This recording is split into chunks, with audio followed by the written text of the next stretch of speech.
வணக்கம் ஃப்ரெண்ட்ஸ், உங்கள் எல்லாரையும் நான் பிருந்தாஸ் கிச்சனுக்கு அன்போடு இருக்கிறேன். இப்போ நம்ம பீட்ரூட் சாதம் பண்ணுவோம்.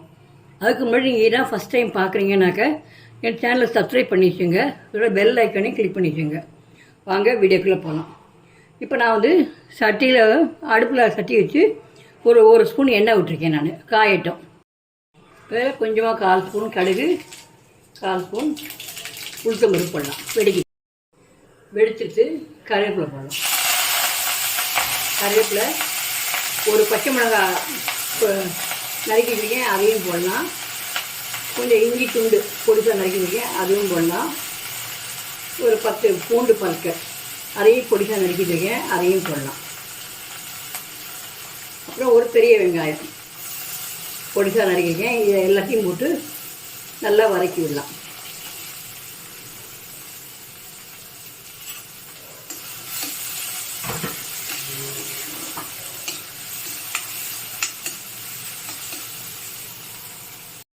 இங்கே மழை பெஞ்சுட்டுருக்கு. மத்தியானம் சாதம் கொஞ்சம் இருக்குது. ஒரு பிடி சாதம் இருக்குது. நான் மத்தியானம் பொரியலுக்காக வேக விட்ட பீட்ரூட் இருக்குது.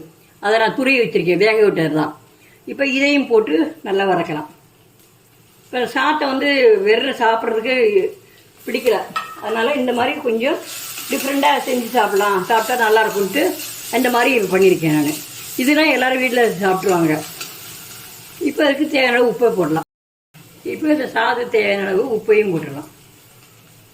போட்டு நல்லா கிளறி விடுவோம். ஏன்னா பீட்ரூட் ஏற்கனவே வெந்தது தான். இது வெங்காயம் மட்டும் வதங்கினா போதும்.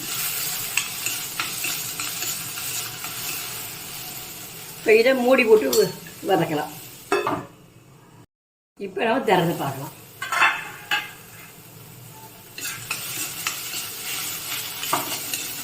ஏன்னா பீட்ரூட் ஏற்கனவே வேக விட்டதுனால வெங்காயம் விட்டு வாங்கின உடனே இந்த சாதத்தை போட்டுடலாம்.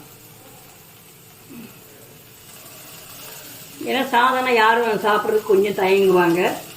டிஃபன்னாக்கா எல்லாருமே விரும்பி சாப்பிடுவாங்க. அது ராத்திரியில் சாதம்னாக்கா எல்லாருக்கும் எனக்கு வேண்டாம் உனக்கு வேணாம்பாங்க. இந்த மாதிரி நம்ம செஞ்சு கொடுத்துட்டோம்னாக்கா எல்லாருமே விரும்பி சாப்பிடுவாங்க. ஆளுக்கு ஒரு வாயை போட்டோம்னா சாதமும் வீணாகாது. இப்போ எல்லாம் நல்லெண்ணெய்யோ நெய்யோ கொஞ்சம் டேஸ்ட்டுக்கு விட்டு எல்லாரையும் இறக்கி மல்லித்தலை போட்டோம்னாக்கா சூப்பரான பீட்ரூட் சாதம் ரெடி.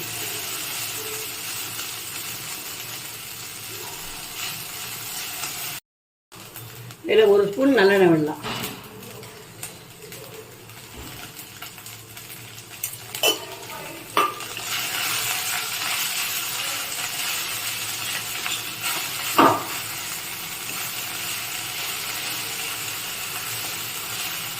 நல்லா சேர்ந்தாப்பில் கிளறி விட்டுட்டு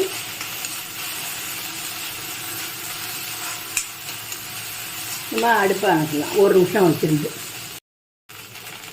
இப்போ நம்ம அடுப்பை அணைச்சிடலாம். இப்போ மல்லித்தலை தூவிட்டோம்னா சுவையான பீட்ரூட் சாதம். இப்போது சுவையான பீட்ரூட் சாதம் ரெடி. இது தொட்டுக்க ஜவ்வரிசி வடை நல்லா சூப்பராக இருக்கும். இந்த மாதிரி செஞ்சு கொடுத்தோம்னாக்கா எல்லாருமே ஒருத்தரையும் நானே சாப்பிட்டேன்னா காலி பண்ணிடுவாங்க. இந்த மாதிரி செஞ்சு வெறும் நாள்லையும் பண்ணலாம். சாத்தை உருவாக வடிச்சிட்டு பீட்ரூட்டை நல்லா பச்சையாக துருவிண்டு அதை நம்ம தாளித்து கொட்டோன்னே பீட்ரூட்டை போட்டு நல்லா வதக்கணும். வதக்கினாட்டு அதுக்கப்புறமா நம்ம சாத்தை போட்டு கலந்து பண்ணலாம். செஞ்சு பார்த்துட்டு உங்கள் ஒப்பீனியனை கமெண்டில் போடுங்க.